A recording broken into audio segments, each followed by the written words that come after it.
Je voudrais vous remercier tous de vous être rendus en plein été soutenir un homme qui ne le mérite peut-être pas, mais une robe qui, elle, avait besoin de vous. C'est un moment historique parce que c'est peut-être la première fois dans l'histoire du barreau où le ministre de la Justice, alors ministre de l'Intérieur, le premier président de la Cour d'appel de Paris, le président du tribunal judiciaire et le parquet général se sont réunis pour demander la radiation d'un avocat et son interdiction d'exercer. Ils l'ont fait pour des motifs si futiles qu'il pourrait paraître délirant de les énoncer. Avoir utilisé une enveloppe noire dans une correspondance avec un magistrat.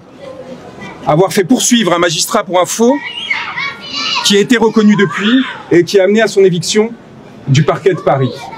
Avoir défendu un homme, Kémy Séba, à qui on imposait une procédure de retrait de nationalité pour la première fois en 50 ans, avec une disposition qui avait été adoptée dans l'entre-deux-guerres pour les raisons que vous imaginez. Et avoir dans des écritures,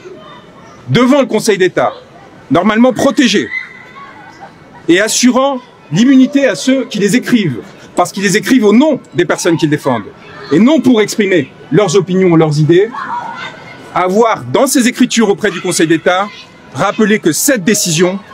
et cette initiative prise par Gérald Darmanin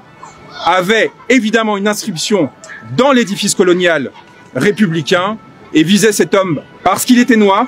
et alors qu'il était né en France de parents français, était considéré que parce qu'il défendait des idées qui ne plaisaient pas à la présidence de la République et parce qu'il s'était opposé à la guerre dans laquelle M. Macron voulait nous emporter au Niger, que nous avons évité, notamment grâce à lui, qu'il ne méritait plus de porter la nationalité française. Et c'était cet acte d'une violence extraordinaire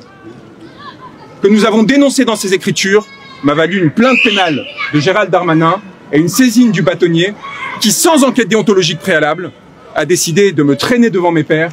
pour me faire juger. Enfin, l'enveloppe noire, on en a parlé, les poursuites, ces écritures et un tweet. Un tweet dans lequel j'expliquais que les précédentes procédures avaient été enclenchées à l'initiative du président du tribunal judiciaire, ce qui était factuellement vrai, et qu'il avait demandé ma tête au bâtonnier, faute de quoi, disait-il, faute de quoi, les relations entre le barreau et le tribunal judiciaire seraient rompues. Et là encore, dans un courrier auquel nous avons eu accès, inédit de par sa violence et de par son intromission grave dans le libre exercice de la défense et des droits des avocats, une violence qui, parce qu'elle était dénoncée, me valait un courrier du président du tribunal judiciaire à nouveau et du premier président de la cour d'appel pour enclencher ces poursuites. Donc aujourd'hui en France, lorsque l'on se défend d'avoir été injustement poursuivi, on se fait à nouveau poursuivre. Aucun de ces actes pour lesquels je suis poursuivi n'a d'autre raison d'être que d'avoir exercé en tant que citoyen et en tant qu'avocat mes droits, et strictement mes droits. Et pour cela, on me veut abattu. Et en réalité, vous le savez parfaitement, l'objectif c'est, à travers moi, à travers cette procédure, de vous intimider, vous, et de faire tomber un des remparts qui cherche à vous protéger de la violence et l'arbitraire de l'État. Et la meilleure illustration de cela est évidemment cette décision qui a été prise hier à 21h30 par la préfecture de police de Paris, qui a été validée par le tribunal administratif de Paris, ce matin en catimini et sans audience, consistant à interdire ce rassemblement dont ils avaient peur,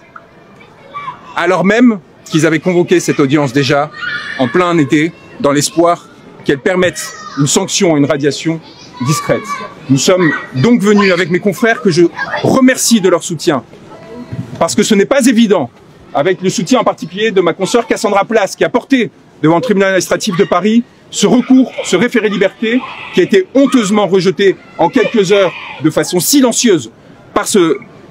magistrat seul, qui n'a même pas siégé avec d'autres des siens. Eh bien, nous sommes venus leur demander évidemment un renvoi, parce que nous n'acceptions pas que cette audience se tienne en ces conditions, avec une atteinte évidente à la publicité, mais aussi tout simplement à la liberté de réunion, et que l'on voyait parfaitement le manège qui était en train d'être mis en œuvre. Je ne reviendrai pas sur les conditions qui ont amené ce bâtonnier, pour la première fois, celui-ci en particulier, à se prêter à ce jeu, à participer à ces manœuvres, avec la complicité d'un certain nombre de personnes, avec des rapports que nous avons déjà établis, avec notamment Xavier Niel, avec qui il s'est montré en proximité de façon répétée, malgré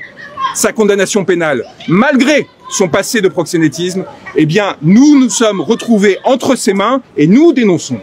le fait qu'il soit responsable de cette situation, conjointement avec ces autorités qui ont décidé à un moment donné de couper la tête d'une personne qui, pour des raisons évidemment explicables, commençait à les gêner. Cela m'inquiète. Cela m'inquiète parce que cela dit quelque chose de l'état d'une justice dont nous percevons tous au quotidien.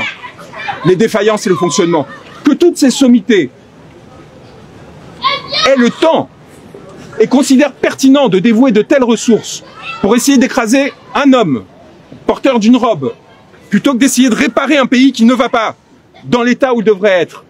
plutôt que d'essayer de continuer et d'accroître les poursuites qui devraient être menées contre ceux qui prennent des décisions insupportables, que ce soit en termes de violence policière, de violence politique, que ce soit en termes de corruption, que ce soit en termes de corruption de notre propre édifice judiciaire, est particulièrement révélateur. Et qu'ils en soient à le faire de façon si éhontée, sur des prétextes aussi ridicules, après avoir tout tenté ces dernières années, après avoir mené à mon encontre des instructions criminelles, délictuelles, enclenché plus de 43 procédures qui aujourd'hui ont tout échoué, devrait nous inquiéter collectivement. L'absence de la presse institutionnelle, le fait qu'à aucun moment des faits aussi graves aient fait l'objet d'une quelconque couverture médiatique, d'une quelconque interrogation de la part de nos journalistes à l'égard de ce qui était en train de se jouer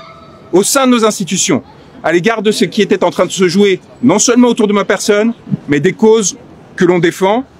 et la possibilité que nous leur faisions peur parce que nous voyons ici la diversité des causes qui sont représentées. Du panafricanisme aux gilets jaunes. Des personnes qui se sont battues dans le convoi des libertés sur les mesures sanitaires, jusqu'à des confrères qui ont une pratique non politique du droit, mais qui considèrent que parce que il est nécessaire dans un système démocratique qu'on l'autorise,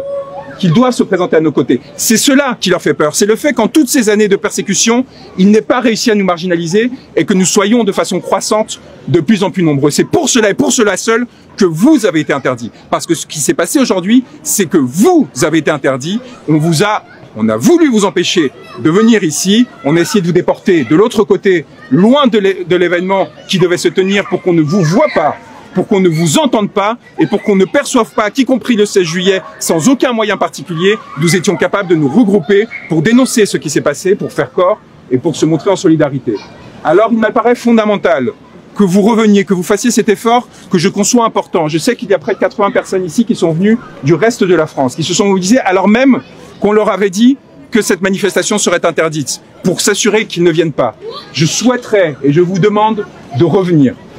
pour l'audience au fond qui a été planifiée sur une journée entière. Ils veulent passer une journée entière sur un tweet, une enveloppe, la commission d'info par un magistrat qui a été acquise. Et quel est le dernier motif? J'ai déjà oublié, et évidemment, la défense d'un homme devant le Conseil d'État. Ils veulent passer une journée. Eh bien, on va passer cette journée. On a demandé et obtenu qu'un magistrat professionnel préside à cette audience, qu'il n'y ait pas un entre-soi entre des membres de l'ordre qui, pour des raisons plus ou moins avouables, pourraient s'être organisés pour orienter la décision dans un sens ou dans l'autre. J'espère que vous serez là, j'espère que vous serez, non pour moi, mais pour les causes que l'on défend, et la possibilité de ne pas être intimidé, de s'assurer que demain, d'autres personnes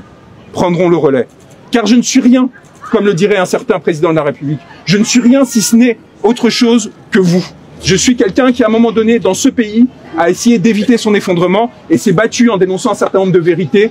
et s'est élevé en protection de ceux qui prenaient ce risque parce que c'est devenu un risque aujourd'hui. Et il faut absolument que nous traversions et que nous transmettions